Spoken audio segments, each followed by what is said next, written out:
таксиде миллион теңге табуға бола ма? Водительдер бар, финансовая грамотность дейді ғой, қаржылық білімділігі или қаржылық грамотность деген. Миллион теңге, Яндекс такси қосымшасында миллион теңге деген. Таксистер миллион табады, мен таксиға барып жұмыс істеймін, өз жұмысын тастаймын, бітті. Алло, мен все, увольняюсь, кет, мен таксист болам, бітті. Достар, такси жұмысына келмеңіздер, бармаңыздар такси жұмысына. Осы бейнероликті аяғына дейін көрмегенше. Ассалаумағалейкум достар, Демежан Карменов арнасына қош келдіңіздер. Бұл арнада такси жайлы көп ақпарат сіздерге жеткізіп отырамын. Такси жұмыс барысын түсіріп, сіздерге қандай табыс табуға болады екен барлықтарын осында көрсетіп отырмын достар. Сондықтан да лайк басып тіркеліп қойыңыздар. Кім тіркелмеген болса, лайктарыңызды аямаңыздар. Таксиде миллион теңге табуға бола ма?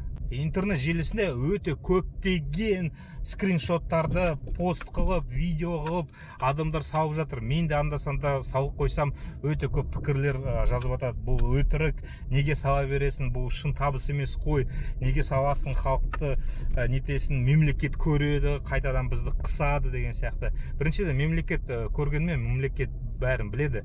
Біз қанша ақша тауып жатқанымыз бәрі мемлекетке белгілі. Ол ресми түрде запрос жасап, біздің таксистер қанша тауып жатқанын бәрін көріп отыр.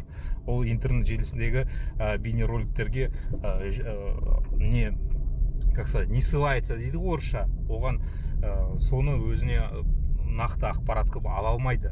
Өйткені интернет желісінде оны шынайылығын тексере алмайды ғой мемлекет. Сондықтан да тек қана осы интернет желісіне халықтың ой пікір қалыптасады да, мә таксистер миллион табады, мен таксиға барып жұмыс істеймін, өз жұмысын тастаймын, бітті. Алло, мен все, увольняюсь, кет, мен таксист болам, бітті. Таксимен қырып жоямын, машинаны кредитқа аламын, арендаға аламын, бүйтем сөйтем деп.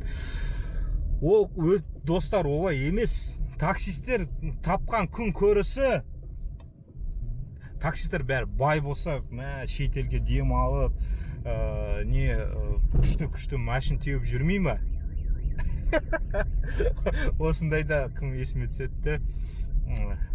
Елубай мен Ақгүл ханым Дубайға барып дем алып келді. Екеуінде күшті крутой машина.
Бірдеңе істеп тұр, не істеп тұрсың?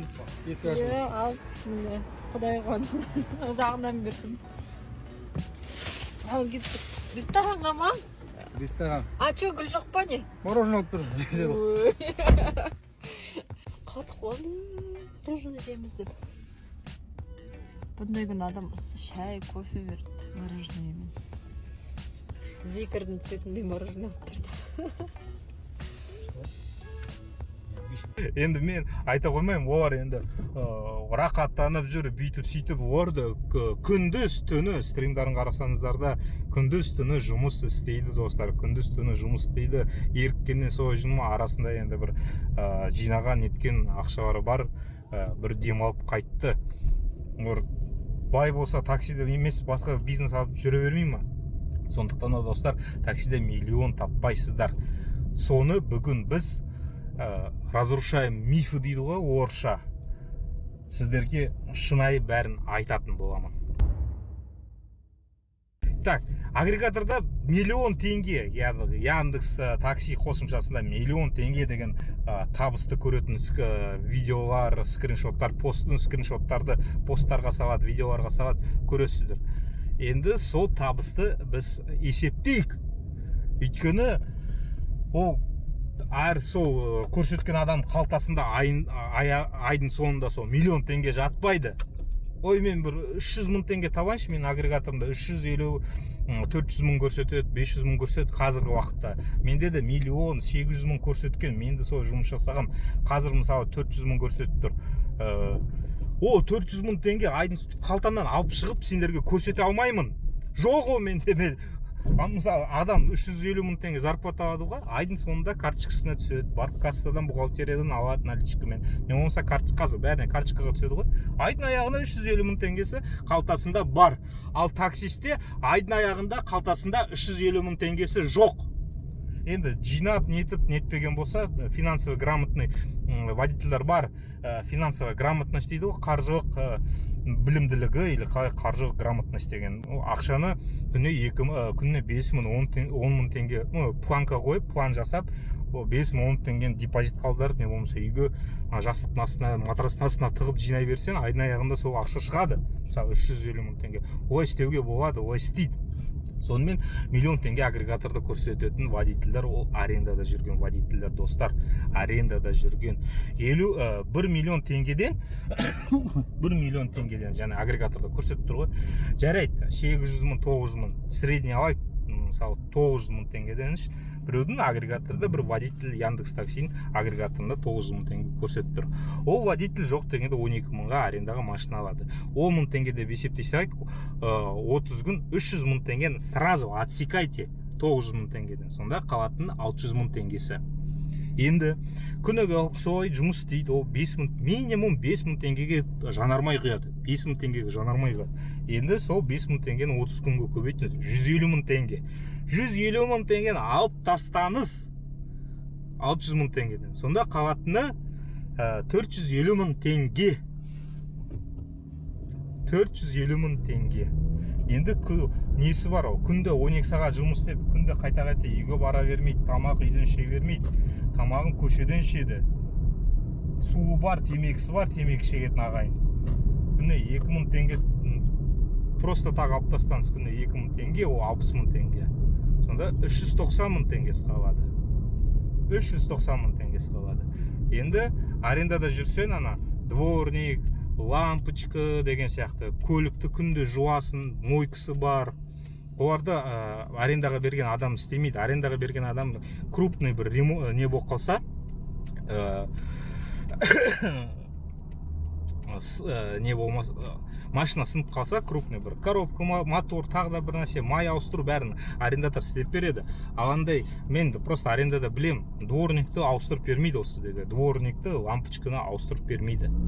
Предохранительді де ауыстырып бермейді. Предохранитель кетіп қалса, барасыңдар да 1000 теңгеге предохранитель салып өздеріңіз саласыздар. Лампочка жанбай қалса, барасыздар, 1000 теңге, 2000 теңге лампочка сатып алып саласыздар. Енді колодка жарайды, расходник, оны ауыстырып береді, колодка, майын бәрін. Ал өз машинасымен жүрген адамдарға қазір кейін айтатын боламын алды жаққа. Так что аяғына дейін көріңіздер, достар, лайктарыңызды басып, өз пікірлеріңізді қалдырып кетіңіздер. Сонымен соның бәрін тағы бір 40 мың теңге қосайық, сонда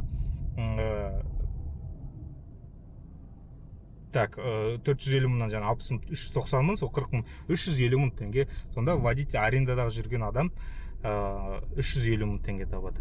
Бірақ қандай еңбекпен 350 мың теңге? 350 мың теңге біреудің жалақысы, ол суббота, воскресенье демалады. Ол жылына бір рет 45 күн, 30 күн отпускіге барады. Оған еще отпускной түседі. Оған пенсионкасын төленеді, медстрахованиясы бар. Ай сайын тұрақтылығы бар. Демалады суббота, воскресенье. Сағатын таңертең понедельниктен пятница сағат, таңертең сағат 9-да жұмысқа барады, кешкі сағат обедіне отучаться істеді, кешкі сағат 6-да үйіне қайтады. Ал водитель такси жаңағы арендадағы жүрген адам күнде 12 мың теңге просто так аренданы жабу керек. 5 мың теңге просто так нені бензиннің расходын шығару керек. Ары қарай үстіне өзіне ақша табу үшін, сондықтан да ол күнде 30-40 мың теңге қылып жабады. Айына шыққан суммасы жаңағы біз айта кеткендей. Бірақ оның бәрі оның қалтасына кетпейді. сонымен арендада жүрген адам таңертең ояна салысымен, таңертең оянады ғой арендада жүрген адам, ол сразу минус 10 мың теңге, 12 мың теңге минус болады ода. Минус, ол біреуге уже қарыз. Таңертең оянған сайын біреуге қарыз ол. Сол қарызын шығып, еңбектеніп 3-4 сағаттың ішінде сол қарызын жабады. Сосын ана шығыны бар бензинға кететін. Соны ақтайды. Ал өз машинасымен жүрген адам ой өз-өзін қинамайды. Ол 8 сағаттан кейін шаршайды, ұйқысы келеді, қарны ашады, үйге барады, бала шағасын апарады, туда-сюда. Ол қиналмайды. Ол ары кетсе агрегаторында ода 450 мың, 500 мың теңгені көрсетеді ай сайынға. 300 мыңға, енді 400-500 мыңды көрсетсін, 150 мың теңгесін бензин алып тастайық, несін алып тастайық, расходтары бар. Ол өз машинасын жөндейді, өз машинасына ремонтқа кетеді. Өзінің машинасы ғой, ол мен сына береді, анасын жөндеу керек, майын ауыстыру керек, колодкаларын ауыстыру керек, антифриз қою керек. Омывайка бар, жаңағы арендада жүргендерде омывайка, ұмытып кеттім жаңа, омывайка күніне мысалы андай көктем кезінде, күз кезінде постоянно кір болады ғой, соған омывайка құяды. Қыста қатқалмау үшін заправкадан андай қатпайтынды сатып алады. Сол расходтар бар. Өзінің сол расходтары бар, табатыны 200-250 мың теңге, ары кетсе 350 мың теңге тоже табады арендадағы жүрген адам құсап. Ол да азаннан кешке дейін сол бала шағасын көрмей жұмыс істейді. Сондықтан да водитель таксилер миллиондап ақша таппайды. Көп жұмыста морально-психологический не болады. Шаршайсың адамдарды. Күніне 30 адам, 20 адам көресің ғой, неше түрлі адамдар кеп машинаға отырады. Әрқайсының көңіл күйлері әртүрлі. Сенің көңіл күйіне әсер етеді. Сенімен ұрсысады. Сен үйге уже психологический барасың, үйдегілермен сосын ұрсысасың. Сен морально давить етеді ғой жұмыс. Сондықтан да такси уақытша болсын, достар. Жұмыс, сіз таксиға, мысалы, мен водитель таксим, сіздер водитель таксистер, сіздер қалай келдіңіздер таксиға? Күшті, рахаттанып өмір сүріп таксиға келдіңіздер ма, ақша қырып жоям деп? Жоқ, әрине, біреу жұмысынан айырылды, біреу жұмыс таба алмай жүр, біреу оқу бітіріп жұмысқа кірді, жұмыс істей алмады, или жұмыс табылмады, жұмыс жоқ дегенсі. Центр занятости. Мемлекет жұмыспен бізде енді шыны керек қамтамасыз ете алмайды барлықтар. Енді бір жақ жұмыс келе алмады, қайтеді енді машинаны арендаға алады или өз көлігімен. Және де подработчиктер бар, мысалы, жалақысы жетпейді ай сайынға. Кешке жақын шығып таксовать етіп күн көреді соған. Сондықтан да такси, достар, сіздің негізгі табысыңыз болмасын. Уақытша периодқа болсын. 2-3 жыл, 4 жыл, 5 жыл. 40 жасқа дейін таксида жүрмеңіздер. 40-тан кейін асып кетсе, ол таксида қалып қаласыздар. 40 жасқа дейін басқа бір нәрсе. Өйткені адам баласы 40 жасқа дейін бір нәрсе үйрене алады. Оқу оқып, өзіне бір іс маман болады. Бір нәрсесін интернеттен бір курстар алып. Короче, адам может обучиться до 40 лет чем-то заняться. И 40 жасқа дейін сіздерді бір жерге жұмысқа да ала алады. 40 жастан кейін алмайды ешкімді жұмысқа. Жұмыс табу қиын болады. Сондықтан таксиде жүрсеңіздер, либо басқа бір бизнес ойластырыңыздар. Сондықтан да таксиға келсеңіздер, уақытша келіңіздер. Мысалы, мен келдім таксиға. Таксида маған уақытша болды. Мен басқа бір бизнестермен көрдім, етпен айналысып көрдім. Білмеймін. Енді блогерство параллельно олсын дамытып жатырмын. Ерте менің күн табысым осы блогерство болсын. Негізгі жұмысым блогерстводан келген қаражатым сол берекелі болып, сол основной негізгі табыс көзі болсын менің жанұяма. Сол үшін мен таксидан параллельно блогерствоны дамытып жатырмын. Сіздер таксидан бөлек, менде көп таныстар бар, мысалы, таксида жұмыс істер, таксопарк ашқан, кафе, дәмхана ашқандар бар достарым. Бизнес жасап, ары қарай дамытып, өйткені такси өмір бақи таксида жүру емес, басқа бір адамдармен танысып, кейбіреулер жұмысқа орналасқандар бар. Жақсы бір қызметте жалақысын алып отыр. Таксида уақытша енді сондай период болып қалды ғой адамдарда, жұмыс жоқ болып, таксида енді күн көріс күнігі табысын семьясын асырап, сосын кейін бір жұмыс тауып жұмысқа шығып кеткендер бар. Сондықтан да мен такси, ойбай, күшті, таксиға келіңіздер, ақшаны қырып жоясыңдар деген емес. Таксиға уақытша келіңіздер, күн көріс, ары қарай бала шағаны асырау, басқа табыс көзі болмағанша. Сол айтарым, сол достар. Так что арнаға тіркеліп қойыңыздар, такси жайлы көп әңгіме соғамыз. Барлықтарыңызға рахмет, мұнда әдемі бейнероликтер болады. Кім көрмеген болса көрдіңіздер, міндетті түрде лайк басыңыздар. Сіздермен Демежан. Келесі менің бейнероликтерімде кездескенше сау саламат болыңыздар.